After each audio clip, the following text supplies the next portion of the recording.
In March 2015, Emily moved into a fixer-upper cottage in rural Vermont, drawn by its overgrown charm and the promise of a fresh start after a grueling divorce. Spring was just breaking, the air crisp with melting snow and the first hints of green. The cottage sat at the edge of a dense forest, its backyard swallowed by a tangle of wild flowers and thorny vines. Emily, 34 and eager to reclaim her life, spent her first week clearing the mess, unearthing a hidden garden choked with strange, pale blooms she couldn't identify. They were small, star-shaped, with petals that shimmered faintly in the sun, almost glowing against the muddy earth. The locals in town were friendly but odd about the property. At the hardware store, an old clerk named Ruth warned her, "Don't mess with the flowers too much. They'd been there longer than the house." Emily laughed it off, small-town quirks, she figured, and kept digging. By the third day, she cleared a patch, the blooms piling up in a wheelbarrow. That night, as she sipped tea on the porch, she heard it, a faint whispering, like wind through leaves, but there was no breeze. It seemed to come from the garden, rising and falling, too soft to make out words. She checked, flashlight in hand, but found nothing, just the flowers, swaying slightly despite the still air. The whispers grew louder over the next week. Emily woke each morning to find the blooms she'd uprooted back in the soil, their roots twisted deep as if they'd never been touched. She started sleeping with the windows shut, but the sound slipped through, hushed, insistent, calling her name. One afternoon, pruning near the forest edge, she brushed a bloom with her bare hand. A jolt shot up her arm, cold and sharp, and the whispering stopped, replaced by a single, clear voice. "Stay." She dropped the shears, heart pounding, and ran inside, locking the door as dusk fell over the cottage. By late March, the garden was thriving, the pale flowers spreading faster than she could cut them back. The whispers turned to murmurs, dozens of voices now, overlapping, pleading, warning. Emily called a friend, Mark, to visit, desperate for a second opinion. He arrived on a rainy evening, joking about her haunted weeds, but his smile faded when he stepped into the yard. "Do you hear that?" he asked, staring at the blooms. She nodded, and they stood there, listening to the chorus rise from the earth, a sound no spring wind could explain. Mark stayed the night, determined to help Emily figure it out. They sat up late, researching Vermont folklore online, finding scraps about whispering fields, legends of settlers who vanished in the 1800s, lured by strange blooms that grew where they died. The stories were vague, dismissed as superstition, but Mark pointed out the dates lined up with the cottage's construction. "Maybe it's not the house," he said. "Maybe it's the land." Emily shivered, the whisper seeping through the walls, now a constant hum that buzzed in her skull. The next morning, they attacked the garden with shovels, digging deeper than Emily had before. The roots were unnatural, thick, sinewy, pulsing faintly as they pulled them free. Mark yanked one up, and it snapped with a wet crack, oozing a milky sap that smelled of rot. The whispers spiked into a scream. "No!" And the ground trembled, knocking them back. Emily's hand brushed the sap, and her vision blurred.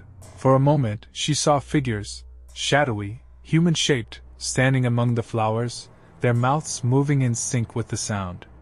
She scrambled away, Mark dragging her to the porch as the blooms swayed violently. That night, the cottage felt alive. The whispers turned personal. "Emily, stay, Mark, leave!" And the flowers pressed against the windows, their petals smearing the glass with that same sap. Mark grabbed a kitchen knife and hacked at them through the back door, but they grew back faster, roots cracking the porch boards.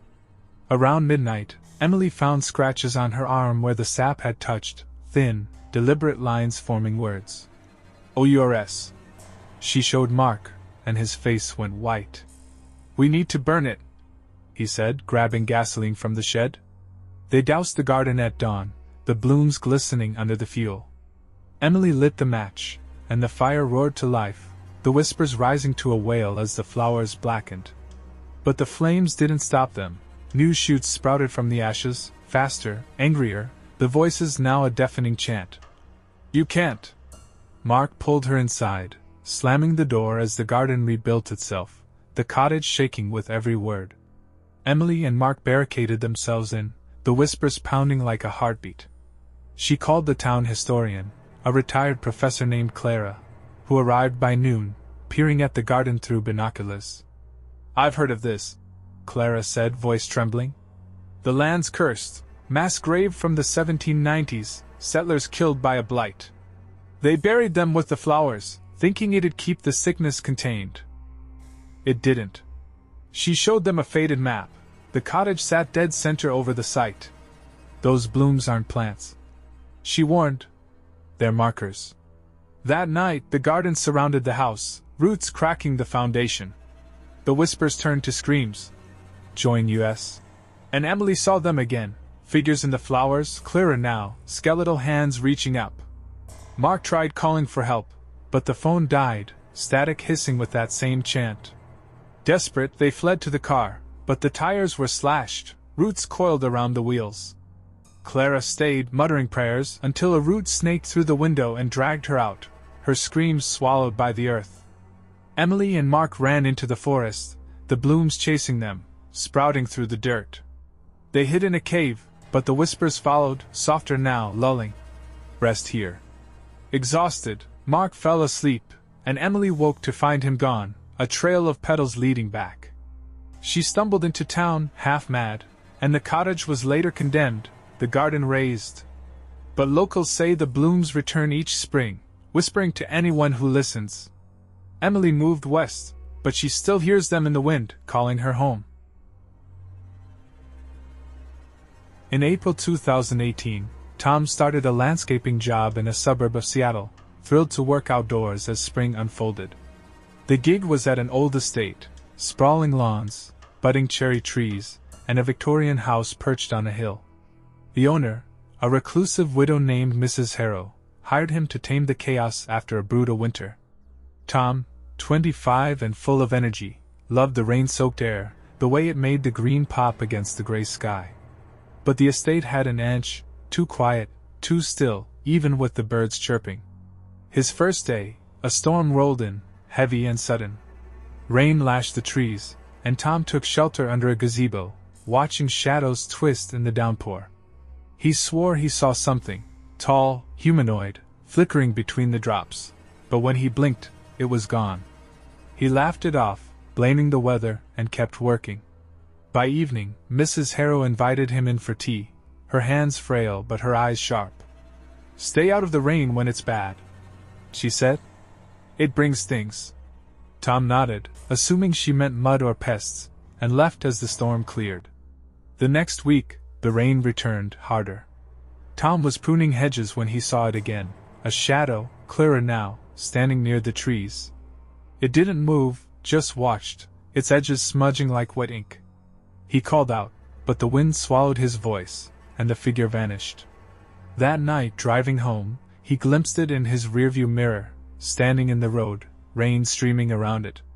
He swerved, heart racing, and told his girlfriend, Lena, over dinner. She teased him. "Your ghost likes the weather." But he couldn't shake the chill.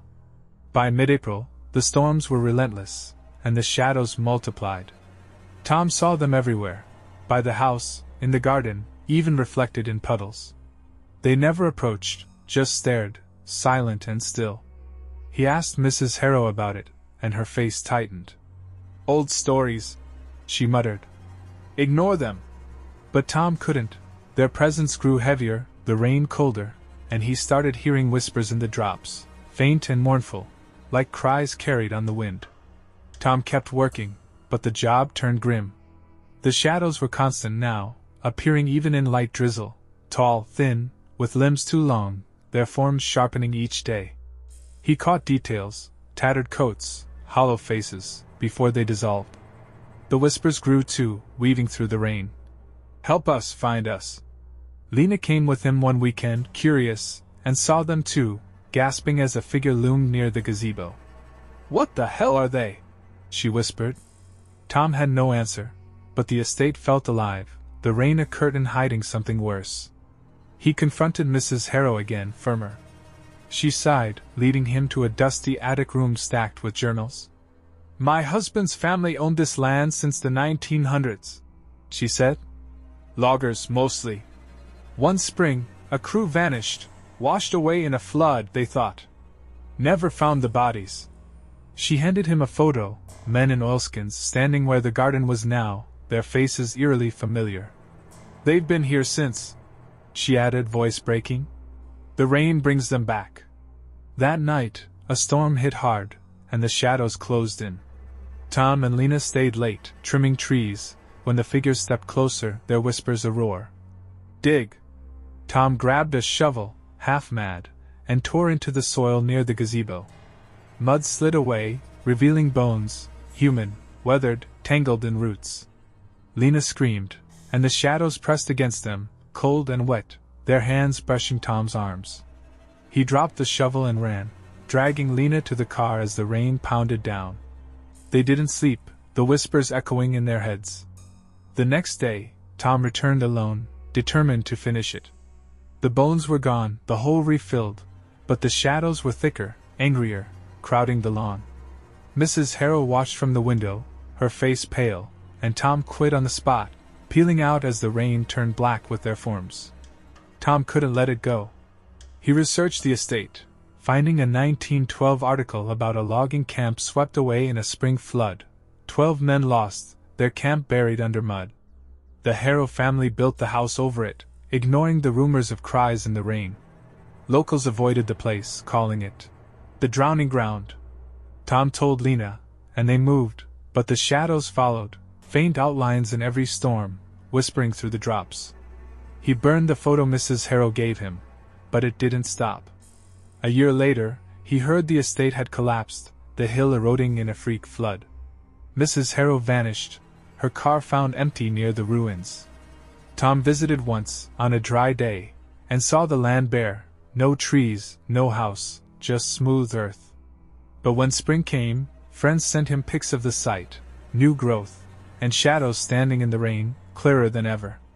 He doesn't work outdoors anymore, stays in when it pours, but the whispers find him, a promise unkept. In May 2020, Sarah and her brother Ben rented a cabin in the Ozarks for a spring getaway, craving nature after months cooped up in St. Louis. The woods were alive, wildflowers bursting through the soil, streams swelling with snowmelt, and air thick with birdsong. The cabin was rustic, tucked deep in a valley, its nearest neighbor miles away. Sarah, 29, loved the solitude. Ben, 31, brought his guitar, planning to write. They hiked, cooked over a fire, and watched the forest bloom under a bright May sun. Their second night, Sarah woke to music, not Ben's guitar, but a faint, lilting tune drifting through the trees. It was beautiful, high, clear, like a flute or a child's voice, but wrong, too perfect for the wild. She nudged Ben, who groaned, "It's just the wind," and rolled over. She stepped outside, the melody curling around her, pulling her toward the woods. Fireflies blinked, but the song came from deeper, beyond the light. She went back to bed, uneasy, the tune looping in her dreams. The next day, Ben heard it too, a soft hum while fishing by the creek. "Weird," he said, strumming his guitar to match it. The melody shifted, harmonizing with him, then stopped. They laughed, calling it forest magic. But Sarah felt watched, the woods too quiet after.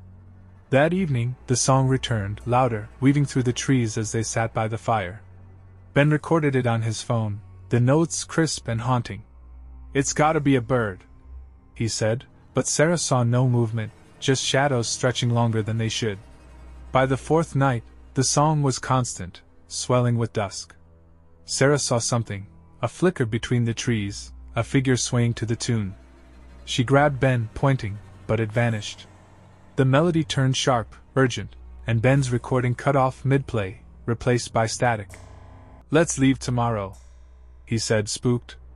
Sarah agreed, but as they packed, the song grew, dozens of voices now, calling their names from the dark. Morning brought silence, but the woods felt wrong, too still, the air heavy. Sarah and Ben loaded the car, the song gone but their nerves raw. As they drove out, the melody flared up, loud and close, vibrating through the dashboard. Ben slammed the brakes, and they saw it, figures in the trees, pale and thin, moving in sync with the tune. They weren't solid, more like mist, shimmering in the sunlight, but their eyes glinted, fixed on the car. Sarah floored it, the song chasing them down the dirt road until it faded at the highway. Back home, Ben obsessed over the recording, slowing it down. "It's words," he said, playing it, faint, garbled pleas. "Come back, stay with us." Sarah refused to listen, but the song haunted her sleep, pulling her awake each night. A week later, Ben vanished, leaving a note. "I need to know." His car was found at the cabin trailhead, empty. Sarah went back with a ranger, Mike, who had heard rumors of spring singers in the Ozarks, lost hikers, they said, who never left. At the cabin, the song returned softer, luring them deeper into the woods. Mike saw the figures too, swaying, beckoning, and fired his gun into the trees. The melody screeched, then resumed, angrier. They found Ben's guitar by the creek, strings snapped, and a trail of footprints leading nowhere. The figures closed in, their song a command now. "Join!" Sarah ran, Mike dragging her back as the woods pulsed with sound. Sarah begged the police to search, but they found nothing, no Ben, no figures, just the cabin silent under a spring moon. She dug into Ozark lore, uncovering tales of a pioneer family lost in the 1840s, their music heard each May by those who strayed too far. Locals avoided the valley, calling it the Singer's Hollow. Mike quit after, swearing he still heard the tune in his dreams. Sarah moved, but the song followed, faint, persistent, in every rustle of leaves. Last spring, a hiker sent her a video from the Ozarks, wildflowers, a creek, and that same melody, clear as day. In the background, a figure swayed, guitar in hand. She hasn't watched it since, but the song plays in her head, a call she fights to ignore.